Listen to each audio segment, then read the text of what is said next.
Labis ang paghihinagpis ng magkakapatid matapos mamatay ang kanilang ina na mabangga ito ng truck ng nakaraang linggo.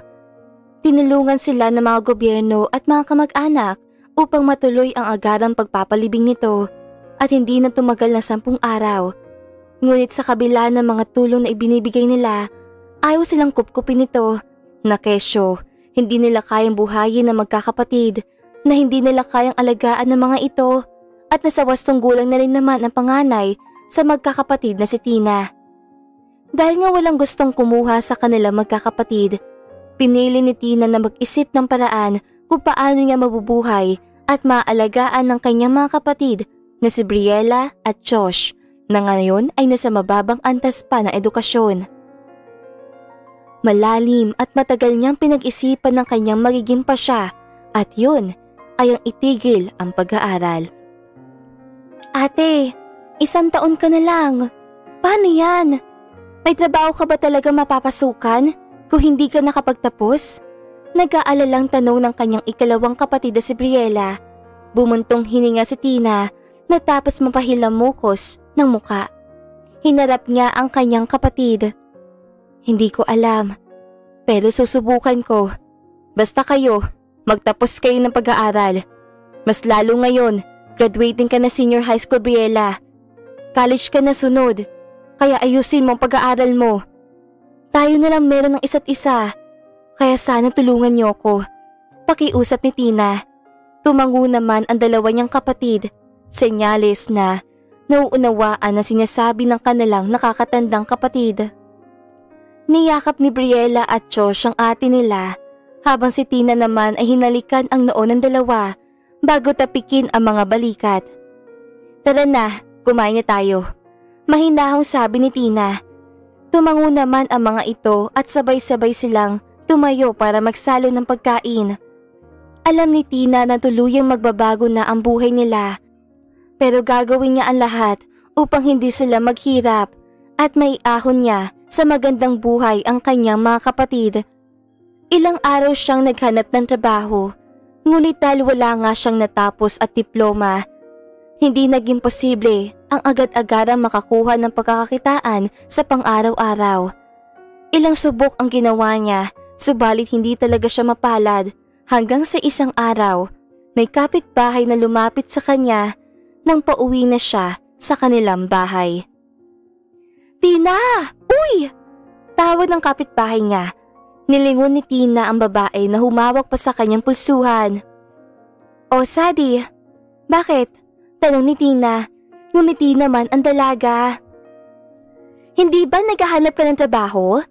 Si tita kasi, pupunta ng ibang bansa.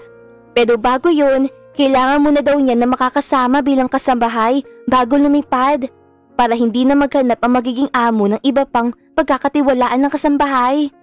Baka gusto mo? Tuloy-tuloy na pagkukwento at impormasyon ang ibinahagi ni Sadie. Napangiti agad si Tina. Kailan daw ang lipad?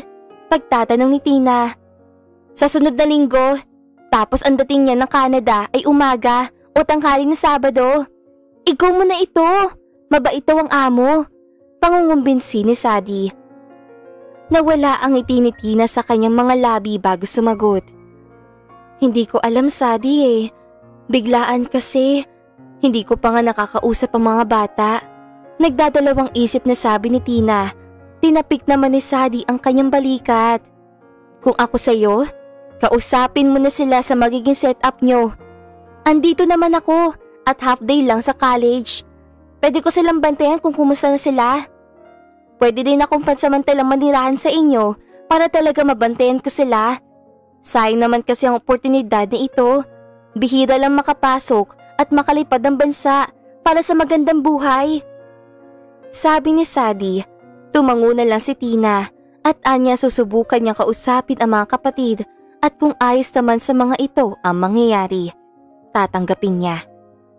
Pagpasok niya sa loob ng bahay, nakita niya na nagluluto ng hotdog ang kapatid niya si Briella habang si Josh naman ay nakapokus sa kanyang assignment. Oh ate, kamusta ang paghahanap ng trabaho? Meron na po ba? Pangungumusda ni Briella. Ngumiti naman na magpakla si Tina bago ibaba ang kanyang bag. Oo, sa katunayan nga, kailangan ko kayo makausap. Pagtapos mo magluto, magain ka naman Jacob at saka tayo mag-usap. Seryosong sabi ni Tina bago dumiretso sa kanyang kwarto. Nagkatingin na naman ang dalawang natira sa salas na parang kinakabahan dahil hindi nila mabasa kung galit ito o malalim lang ang iniisip. Ilang saglit pa, nakapaghain naman na ng lamesa si Josh. Nakapagsandok na rin ng kanin at ulam kaya tinawag na nila ang nakakatandang kapatid na nasa kwarto. Lumabas agad si Tina at hinanda ang sarili para makumbinsi ang mga ito sa pag-alis niya. Ate, ano po bang pag-uusapan natin? Tanong ni Josh. Inalok kasi ako ng trabaho ni Ate Sadie niyo at kasama ko daw sa trabaho ang tita niya. Panimula ni Tina. Nakangiting nagkatinginan ang magkakapatid. Di go ate! Magandang balita po yan! Sabi ni Briella. Bumuntong hininga naman si Tina. Sa Canada yon, Josh at Briella. Ibig sabihin, kailangan kong iwan kayo rito.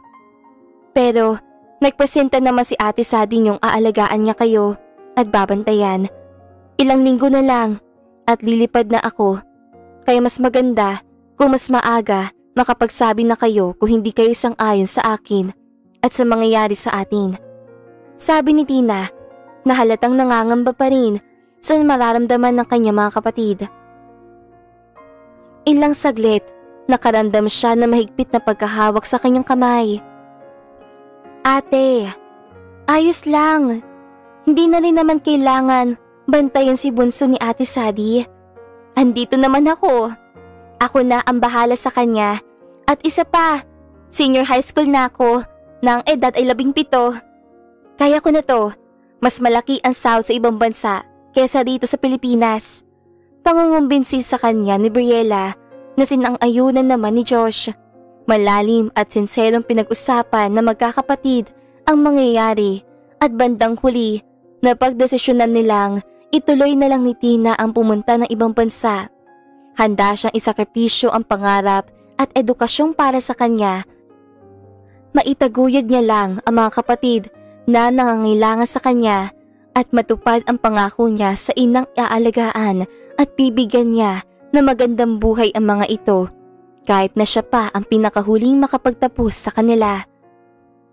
Maraming oras ang ginugol ni Tina para sa kanyang mga papeles at passport. Tinulungan din siya ng tiyahin ni Sadie na mapabilis ang proseso para hindi na siya ma-hold pa papuntang ibang bansa. Kabado man siyang iwan ng mga kapatid at bago man ang kanilang mundo na dadanasin ay handa siyang gawin sa mga ito ang lahat para sa kanila. Huwag kang kabahan. Hindi naman kita dadalhin doon kung mapapahamak ka na lang. Kumari ko ang mama mo. Hindi ko kayo pababayaan. Sabi ng tiyahin ni Sadie. Tumango na lamang si Tina at saka inilagay ang kanyang mga papeles sa folder. Nagdaan pa ang napakaraming araw at naasikaso na niya ang lahat ng papeles na kinakailangan. Mas napadali ito dahil may kakilalang naglalakad ng mga credentials ang tiyahin ni Sadie. Kaya kahit na mahaba pa rin ang naging proseso, ay mas mabilis naman ito kesa sa iba. Nang dumating na ang araw ng paglipad nila, inayos ni Tina ang kanyang mga gamit dahil gabi sila aalis. Ilang beses niya pang kinausap ang kanyang mga kapatid upang pagbilinan ang mga ito. Umaasa at nagtitiwala naman siyang susundin siya ng mga ito, mas lalo na si Briella. Nang maisakay na ni Tina ang kanyang mga gamit at ang kanyang sarili, kinawayan niya ang mga kapatid sa huling sandali bago harapin ang kanyang panibagong buhay sa ibang bansa. Hindi para sa sarili niya, kundi sa magandang kinabukasan ng kanyang mga kapatid. Nang makarating na sila sa eroplano at makapasok, labis ang pagkukwento ng tiyahin ni Sadie tungkol sa kanyang pinagtatrabahuhan at base nga sa sinabi nito ay hindi siya pinagmamalupitan ng kanyang mga boss at sadyang mabait ito at marunong magbigay importansya sa mga nagtatrabaho dito. Nang makarating naman sila sa Canada, hindi na nila kinailangang humanap ng masasakyan dahil ang mismong amo nila ang sumundo sa kanila kaya dito niya nasabing talagang mabait ang mga ito. Tumagal ang panahon at nanatiling nagtatrabaho si Tina sa mga amo niya. Nakakapagpadala na rin siya sa Pilipinas at nakakapagbigay ng pambayad sa pagpapagawa ng bahay. Marunong din siyang magtipid kung kaya nagtitira rin siya ng pera para sa kanyang sarili para kung sakaling umuwi siya ng Pilipinas para sa paparating na graduation ng kanyang kapatid na si Briella ay may panghanda sila at masasabing kahit papaano nakaluwag-luwag sila. Nang mabalitaan ni Tina mula kay Sadie na nalalapit na ang graduation at sinabi niya ang araw kung kailan, pinaghandaan ni Tina ang kanyang mga regalo para sa kapatid dahil gusto niyang maramdaman nito na kahit wala na ang ina ay malaman ni Briella na proud ang kanilang ina sa kanya. Sakto pa at natapos na ang kanyang kontrata at hindi na siya nagparenew pa para muna manatili ng ilang buwan o sa taon sa Pilipinas para makasama ang dalawang kapatid. Nagplano siya ng sorpresa kasama si Sadie. Sa pagkauwi ni Briella ay magugulat itong nasa bahay na pala siya, ngunit ang hindi niya alam ay siya pala ang masosorpresa sa pagdating niya. Hindi ko naman graduation, pero bakit parang ako ang kinakabahan? Sabi ni Tina na pinunasan ang namamawis siyang mga palad. Natawa naman ang kaibigan at iiling-iling na lamang sa kanya. Nang makarating sila sa bahay, nangunot ang noo ni Tina at Sadie nang malamang bukas ang pinto at buong akala nila nalimutang ilak lang ito na magkakapatid. Ngunit mas malala pala ang makikita nila. Tila nawasak ang buong pagkatao ni Tina. Parang ang lahat ng pangarap ay naglaho. Lahat ng sakripisyong ginawa niya nawala ng saysay. Briella! Gulat na sabi ni Sadie.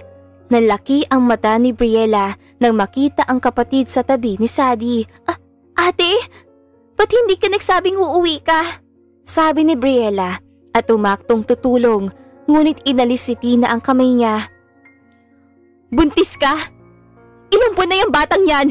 Sinong ama niyan? Paano nangyari to? Sunod-sunod na tanong ni Tina. Napalunok si Briella at nagsimulang umiyak. Ate, bitawan mo ko! Nasasaktan na ako! Malakas na ang boses si Briella habang humihikbi. Pinigilan naman ni Sadie ang kaibigan dahil kita niya ang sakit na iniinda ni Briella. Galit na kinwestiyon ni Tina si Briella kaya kahit umiiyak, pinilit ni Briella ang magpaliwanag. Pati ang kaibigan si Sadie na pagbuntong hininga ni Tina dahil ang pangako nito ay aalagaan at tututukan niya ang mga kapatid. Ngunit nasalisihan pa siya ni Briella. Labis ang paghingi ng tawad ni Briella sa kanyang ate, ngunit pilit na tinatanggal ni Tina ang paghawak sa kanya ni Briella. Sorry? Sorry na lang masasabi mo sa lahat ng ginawa mo? Sinira mo ang buhay mo, Briella.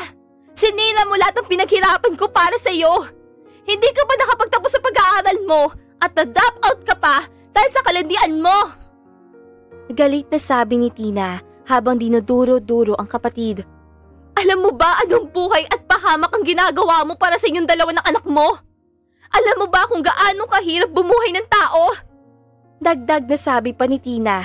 Humihikbi at nakayuko na lang ang kapatid niya sa lahat ng nadinindig mula dito. Ate, pananagutan naman daw ni Cristo. Please ate, patawarin mo ko. Pagmamakaawa pa mula ni Briella. Ngunit umiling si Tina. Hindi. Dapat sa'yo magtanda ka. Dapat sa'yo malaman mo ang lahat ng paghihirap na dinanas ko para mabuhay ka. Ang dami mong kasalanan at pinili mo pang isikreto. Ang buong akala ko may ipon tayo. May pundasyon tayo sa bahay na to, yun pala. Ginamit mo din sa kakagimik mo. Huminga ng malalim si Tina bago muling nagsalita. Ngayon, sabi mo paninindigan naman yan ng kunong Chris na yan. Umalis ka na dito at puntahan mo siya na mabuhay niyo yung anak mo. Kahit kailan, huwag kang lalapit sa akin at magpapakita. Pagdedesisyon ni Tina, nanlaki ang mga mata ni Briella at sinubukang amuin ang puso nito. Ngunit huli na ang lahat. Matigas at malamig na parang yelo na ang kanyang puso. Tila sigurado na sa mga sinabi niya. Hindi siya nagdadalawang isip at tuluyang pinaalis ang kapatid. Pinanood niya ito kung paano lingunin siya ni Briella habang dala ang gamit bago umalis. Napahilamukos sa mukha si Tina at malakas na umiyak. Hindi niya akalaing ganoon na ang nangyari sa buhay ng kanyang kapatid na sa isang kislap gumuho na ito. Ate, sigurado ka po bang tamang desisyon ng palayasa si Ate Briella? Tanong ni Josh sa kanya. Bumuntong hininga si Tina bago tumango. Wala nang ibang paraan pa para matuto siya sa pagkakamali niya. Kaya ikaw, kung ayaw mo magaya ka sa kanya, ayusin mo ang buhay mo, Josh. Mahinang sabi niya bago dumiretso sa kwarto at doon ibinuhos ang sakit na nararamdaman. Buong araw siyang umiiyak at hindi man lang kumain. Matagal bago matanggap ni Tina ang pagkawala ng kanyang kapatid pero sinubukan niya maging matatag at wag itong hanapin pa. Tumagal ang mga panahon at nakalimutan na din niya ang sakit at mas nag-focus na lang sa sarili at sa mas bata nilang kapatid na si Josh na kasalukuyang tumuntong na ng ika-10 baitang na nag-aaral naman ng mabuti. Napagdesisyon na niya ding bumalik ng ibang bansa upang makaipon muli para sa kanila magkakapatid dahil malaki ring pera ang ginasto si Briella na ipinagkatiwala pa naman niya. Nang 1 taon na siya sa Pilipinas, inasikaso na niya ang mga papeles na kakailanganin niya at mabuti na lang doon pa rin siya sa mabuting amo mapupunta dahil inaasahan daw talaga ng mga ito na bumalik siya. Ngunit 2 araw bago siya lumipad patungo sa ibang bansa, nakatanggap siya ng imbitasyon mula sa kapatid niya si Briella. Nagtataka niyang binuksan ng todo ang sulat. Dito niya nabasa na gusto ni Briella na dumalo ang kanyang ate sa unang birthday ng kanyang anak. Nakalagay din ang araw at kung saan siya pupunta. Nung una, ayaw niyang pumunta. Muli kasing bumalik ang sakit na nararamdaman niya sa lahat ng ginawa ni Briella. Subalit, hindi naman pwedeng kasalanan din ng bata at madamay ang anak ng kanyang kapatid kaya dumalo siya ng araw na iyon. Nang makarating sila ni Josh, nakita niya ang malaking ngiti ni Briella. Habang nasa pintuan ito, maliit na ngiti ang ipinakita niya sa kapatid. Ito na ba pamangkin ko? Tanong ni Tina. Tumango naman si Briella. Si Erica po. Ito naman po si Chris. Pagpapakilala ni Briella sa bata, pati na rin sa kanyang asawa. Ngumiti naman si Tina. Nagkatitigan sila ng matagal ni Briella na para bang nagpapakiramdaman pero pinili ni Tina na ngumiti at buksan ng kanyang braso, senyales sa gusto niyang yakapin ng kapatid. Mabilis na binigay ni Briella ang anak sa kanyang kasintahan at niyakap na mahigpit ang nakakatandang kapatid. I'm sorry. Umiiyak na paghingi ng tawad ni Briella. Tinapik naman ni Tina ang likod niya. Ayos na yun. Kampante naman akong kinakaya mo at buo kayo. Sabi ni Tina. Na magkahiwalay sila, nilaro ni Tina ang bata. At nakipagtawanan sa iba pang kamag-anak na imbitado. Habang si Josh naman at si Briella ay nagkatitigan muna bago magyakapan. Lumuwag ang damdamin niya nang magpatawad siya. Sa 1 taon nilang hindi pag-uusap, marami siyang naituro at naipagtanto para kay Briella. At masaya siyang nagagampanan nito ang responsibilidad. Para sa kanya, ang pagpapatawad ay may panahon at sigurado siyang gusto ng kanilang ina na magkaayos silang 2 magkakapatid. Dahil wala nang ibang magmamahalan ng habang buhay, kundi sila lang 3 lamang. Dahil pagbaliktarin man ang mundo, pamilya silang 3. At dito na nga po nagtatapos ang magandang istoryang ito. Maraming salamat mga kakwentuhan! Huwag niyong kalimutan mag-like at subscribe at pindutin na rin ang notification bell para lagi kayong updated sa ating kwentuhan. Hanggang sa muli, paalam!